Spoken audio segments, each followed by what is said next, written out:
tani waa xaqiiqada dhibaato madaxweynaha Soomaaliland Rafiiq Laah ayaa u muuqata mid sababi karta halis dad iyo dalba galaafata waxaa loo jeedaa dhawaaqyada dhiilada leh ee ka dhex yeedhaya jiha kastaba Soomaaliland intaynaan u gudbin sababaha keenaya iyo waxa madaxweynaha ku kalifaya habdhaqanada fahamkoodu muhiimka u yahay si bulshadu uga nabad galaan bal marka hore dadkii waa sidee maxaa ku habsaday xaggan u fiirso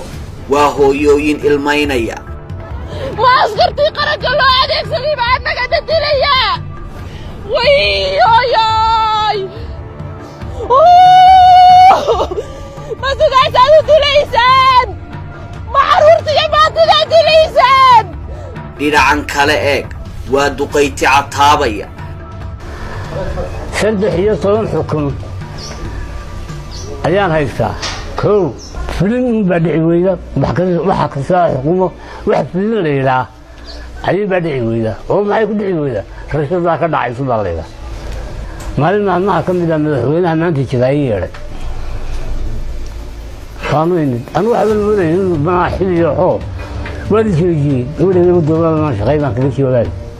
حاجة مش عادي كل شيء ولا ما هي يقول لي يدخل وأنا قاعد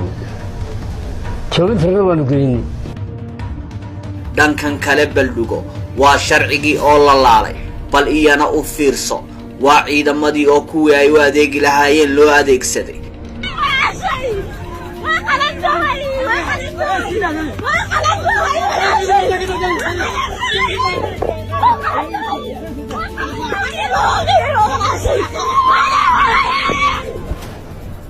dhankan kale waa mucaarad ka talinaya inaan dalku dumin dhinacan waa culimo aw diinka digaya halista aloosan waxaa sii dheer qafaalashada dad aan waxba garabsan iyo dumar iyo caruur xabsiyo lagu guraayo su'aasha isweydiinta mudan ayaa maxay tahay sababta madaxweyne biixi isagoo dalka xukumaya ku kalifaysa inuu waxaasi oo dhan bulshadiisa u quuro xaqiiqa raadin ayaanu samaynay waxaa la darsay dabeecadihiisa iyo habkan uu u dhaqmayo khudbad kasta iyo sawir kastoo madaxweyne biixi laga qaaday waxaanu hor dhignay aqoon-yahano iyo dhaqaatiir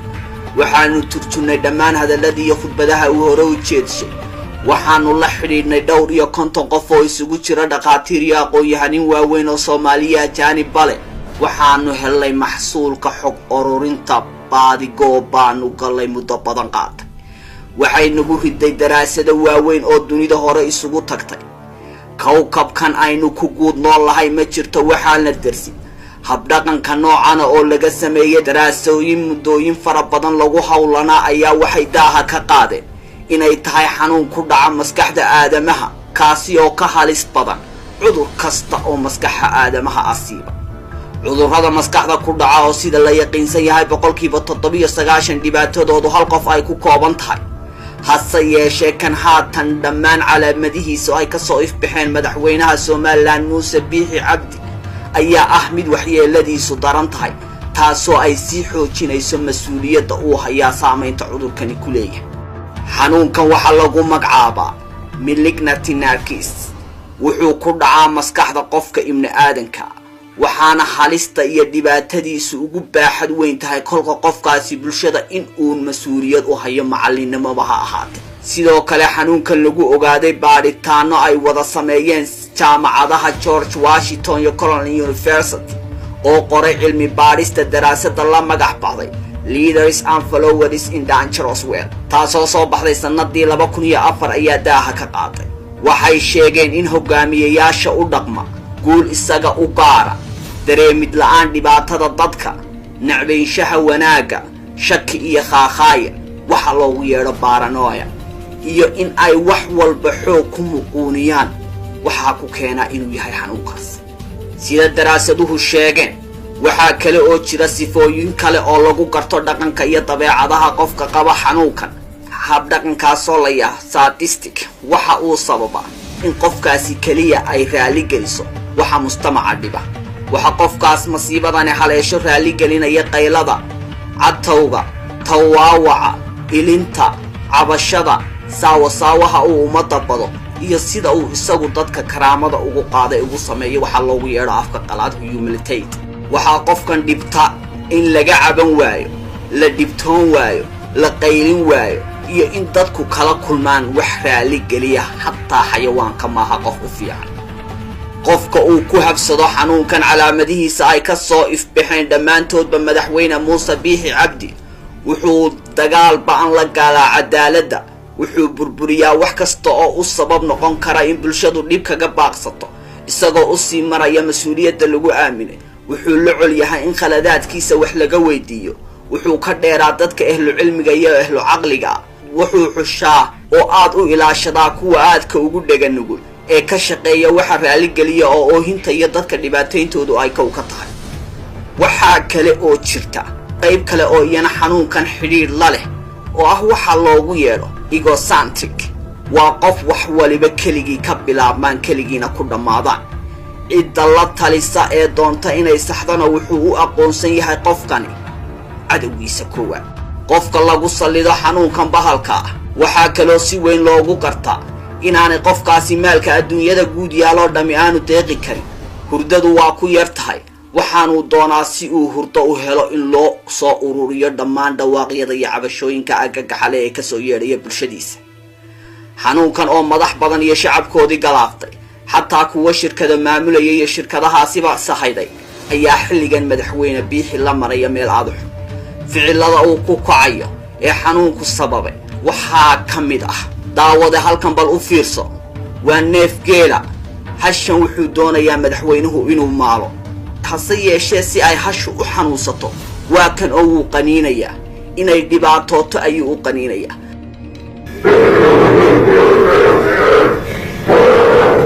xaggan bal eeg dumarkani waxay joogaan maalintoodii 8 maarso maaras waa maalinta haweenka dunida waxay rabaan in looga sheekeeyo kaalinta ay bulshada kaga jiraan iyo muhiimadda ay qarankan u leeyihiin waa kaas wuu ka oohinayaa isna wuu ilmaynayaa si ay qalbiyadooda u daqmadaan xanuunka ayaa sababta leh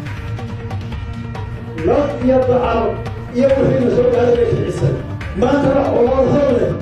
iyo dagaal baa la qabtay waxaan u qaadanaa declaration of war inaan dagaal cad usoo bandhay Soomaaliya dagaal baa noqday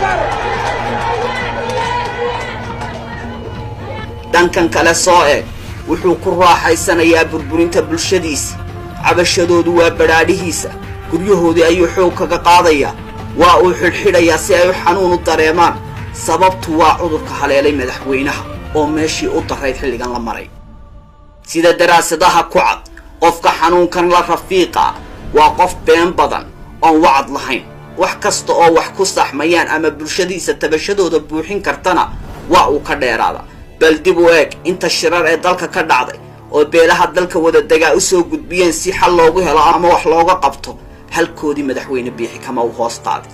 waxaa kaloo lagu gartaa saaxiibadiisa ugu dhow ayaa ah dadka ugu horeeya ee ballanta kaga baxo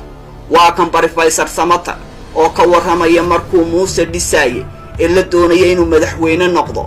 wixii dalka u danah ee ay ku ballameen dhammaantood waa uu ka baxay madaxweyne cali khaliif galayd waa kan isna aqoon-yahanka beenta runmooda ayuu ku jiraa weli hargeysuu ku gaaf wareegaya burcuu maraya wuxuu raadinayaa xal Soomaaliland ku sii wada joogto madaxweynuhu ma ogola dadka aqoonta leh inuu duleeyo ayuu jeclaysanayaa xanuunka sababta leh qofka xanuunkani hayo khaladkiisa waa dafira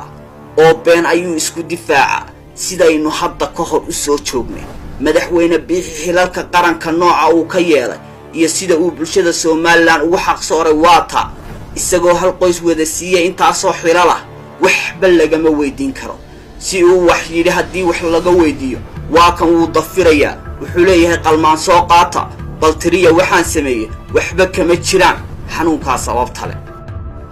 aduu tiriyo kaabeelka soo qaato tiriyo